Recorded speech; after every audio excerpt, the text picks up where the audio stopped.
Hey, what is up, everybody? This is Stevie Breach coming to you here today. We are driving home from work.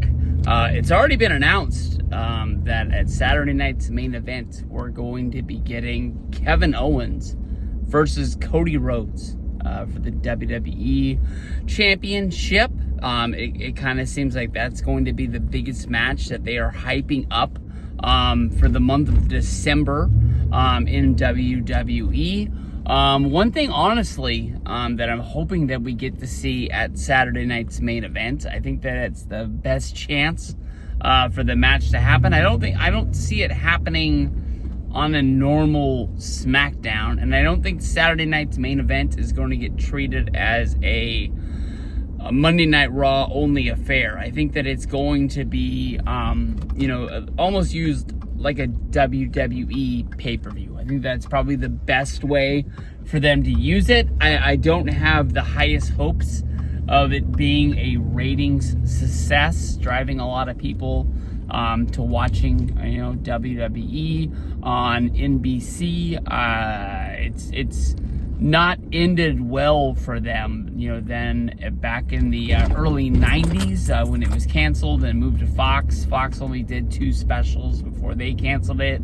And then when it was brought back, it was the early 2000s. It was supposed to be, a huge deal, DX, John Cena, Randy Orton, all these stars that they had, and just when it really comes down to it, not enough people watched it, and it was kind of looked at as a monster bomb for anybody who was not a wrestling fan themselves. I think, why would NBC put this TV show on? And us wrestling fans kind of looked like jokes, to the point where they still had to keep running these specials. WWE didn't want to look bad for putting all of these major stars on them, so they just started making them shows like ECW. From TNT, not TNT, it was on, I can't remember what it was on, Spike or whatever the hell it was on, Sci-Fi. ECW from Sci-Fi with the Monsters Bash of like Kane, Viscera, and just like, I understand that like these guys are stars in the world of WWE, but when you put like a little special on during football and you're like, hey, don't forget to watch Saturday night's main event, Kane and Big Daddy V, the Boogeyman, they're not making people, run to watching these specials.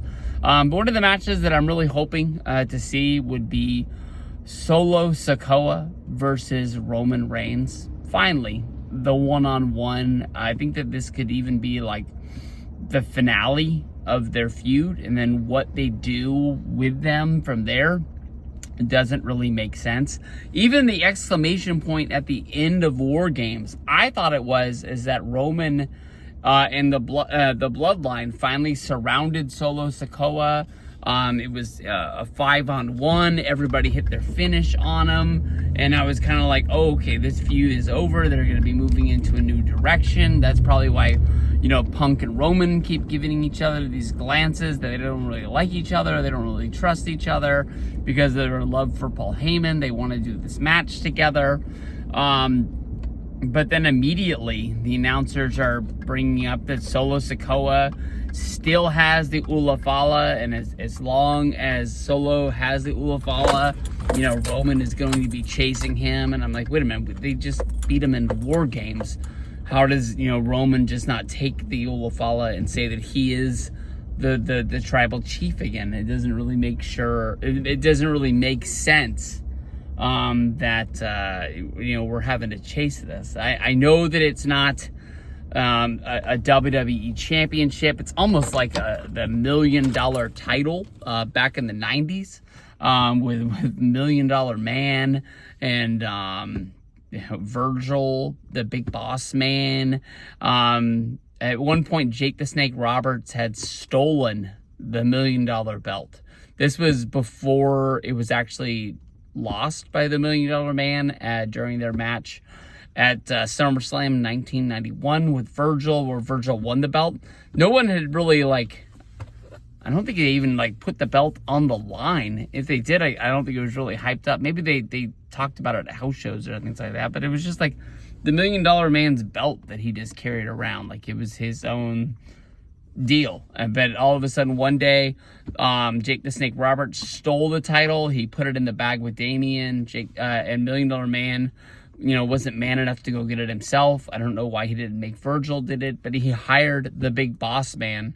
He hired Slick, and Slick told him to go do it. But the Big Boss Man wasn't getting the money. Slick was getting the money, and that was kind of like the face turn from for the Big Boss Man, was that he found out that Slick was keeping the money. He turned on Slick. He told the $1 Million Man he wasn't going to give the belt back.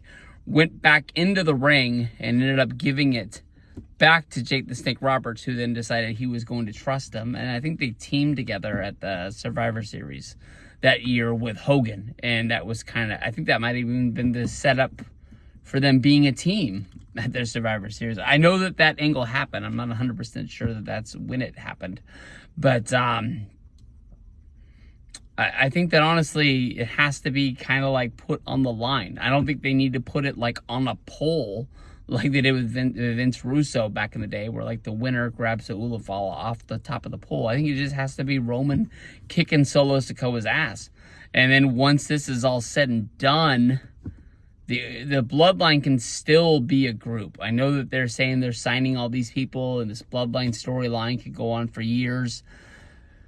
At some point, they got to go their separate directions, and one can run Raw, one can run SmackDown, something like that. But I don't know. I mean, Solo Sikoa as a singles guy, we got to be able to see, what he can do. I think that he was just sort of like shoved to us as like, this guy's a main eventer now because Roman's not. I remember when he came out and said that he was the new tribal chief and he was showing off the Ulafala. I was like, okay, they're getting him ready for his singles push. He hasn't really had a singles push. Hopefully, before just giving him to Cody Rhodes, he's going to be able to get some wins under his belt and be believable. Not what they did. They did main event, SummerSlam. Solo Sikoa versus Cody Rhodes. Cody beat him. And then they did the match like at Crown Jewel or something like that. And then they did the Bad Blood deal. And it's just like, okay, this guy's losing a lot, and you want us to believe that he is a main eventer. He's somebody that I like. I'm not even talking trash about him. I just want him to get some wins. But yeah, we'll have to see once it's all said and done. But I think Saturday night's main event, Roman Reigns, Solo Sikoa, put the Ulafala on the line. I wouldn't be surprised if that match is announced come SmackDown. I don't know. What do you think?